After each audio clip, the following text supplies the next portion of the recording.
Penyembuhan orang yang sakit ayan, Lukas 14 ayat 1-6. Pada suatu hari, sahabat Yesus datang ke rumah salah seorang pemimpin dari orang-orang Farisi untuk makan di situ. Semua yang hadir mengamati dia dengan seksama. Tiba-tiba datanglah seorang yang sakit busung air berdiri di hadapannya. Lalu Yesus berkata kepada ahli Taurat dan orang-orang Farisi itu, katanya, diperbolehkanlah menyembuhkan orang pada hari Sabat atau tidak? Mereka itu diam semuanya. Lalu ia memegang tangan orang sakit itu dan menyembuhkannya dan menyuruhnya pergi. Kemudian ia berkata kepada mereka, siapakah di antara kamu yang tidak segera menarik keluar anaknya atau lembunya kalau terperosok ke dalam sebuah sumur meskipun pada hari Sabat? Mereka tidak sanggup membantahnya. Bab 11 A1, perumpamaan tentang pesta. Perumpamaan tentang tamu pesta. Lukas 14 ayat 7-15. Karena Yesus melihat bahwa tamu-tamu berusaha menduduki tempat-tempat kehormatan, ia mengatakan perempuan ini kepada mereka, kalau seorang mengundang engkau ke pesta perkawinan, janganlah duduk di tempat kehormatan, sebab mungkin orang itu telah mengundang seseorang yang lebih terhormat daripadamu, supaya orang itu yang mengundang engkau dan dia jangan datang dan berkata kepadamu, berilah tempat ini kepada orang itu, lalu engkau dengan malu harus pergi duduk di tempat yang paling rendah. Tetapi apabila engkau diundang, pergilah duduk di tempat yang paling rendah. Mungkin tuan rumah akan datang dan berkata kepadamu, sahabat, silakan duduk di depan. Dan dengan demikian engkau akan menerima hormat di depan mata semua tamu yang lain.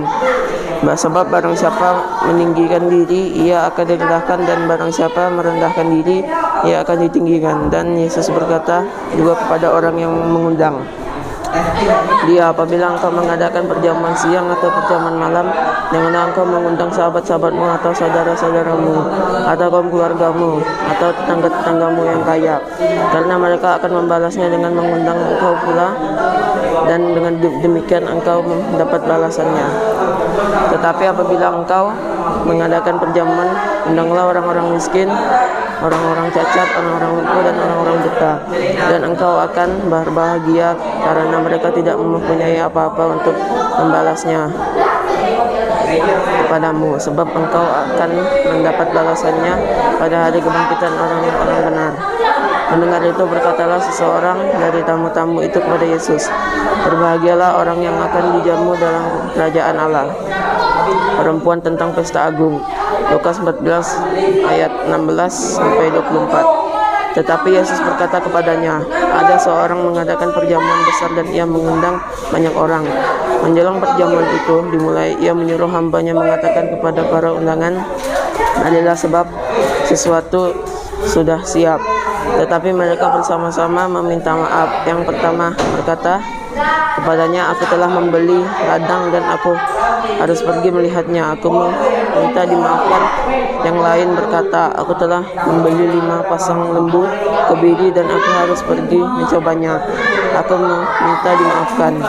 Yang lain lagi berkata, aku baru kawin dan karena itu aku tidak dapat datang. Maka kembalilah hamba itu dan menyampaikan semuanya itu kepada tuannya. Lalu murkalah tuan rumah itu dan berkatalah kepada hambanya, pergilah dengan segera ke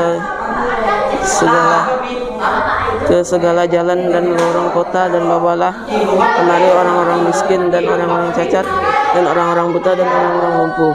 Kemudian hamba itu melaporkan, Tuan, apa yang Tuan perintahkan itu sudah dilaksanakan, tetapi sekalipun demikian masih ada tempat. Lalu kata Tuan itu kepada hambanya, pergilah ke semua jalan dan lintasan dan paksalah orang-orang yang ada di situ masuk, karena rumahku harus penuh.